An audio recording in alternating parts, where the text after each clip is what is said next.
Yeah, right. Thanks, Elizabeth. Well, it's a political thriller about two women from different worlds teaming up against a brutal African dictator. But the author's first-hand encounters in the third world countries gives this novel a much deeper meaning. Joining us now is the author of Under the Skin. There it is on your screen.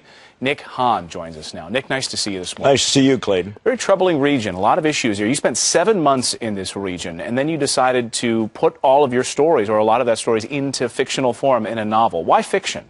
Well, because fiction is what entertains people and what engages people. And oftentimes, when you write a story that's sort of a dry newspaper type of article, it doesn't have the same impact.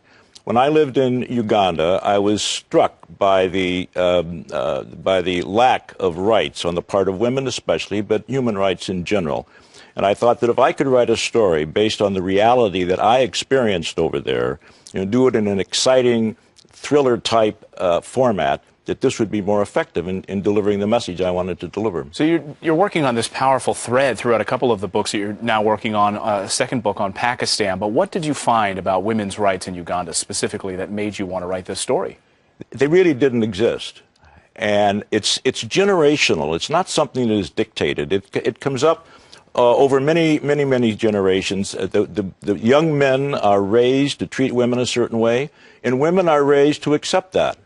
And that's really the sad part of it, is that the women don't really understand that there's a better way for them to live their life, and that there's a future for women in Uganda, just as there are here in the United States, for example. Why were you in that region to begin with?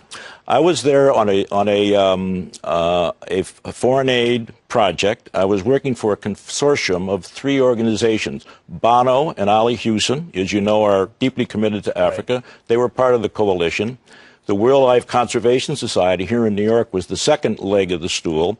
And the third leg was an organization in San Diego called Invisible Children, which is a large NGO that's very active in northern Uganda in trying to find this warlord over there, Joseph Kony. Now, you're working on this next book on Pakistan. Do you see some similarities in the regions among women's rights and just human rights in general? Absolutely. Of course, Pakistan is a Muslim country, as we know. That's the home of Malala, and there's been some terrible issues there for women's rights. So there are similarities, but there are also big cultural differences. So those differences will come out in the book.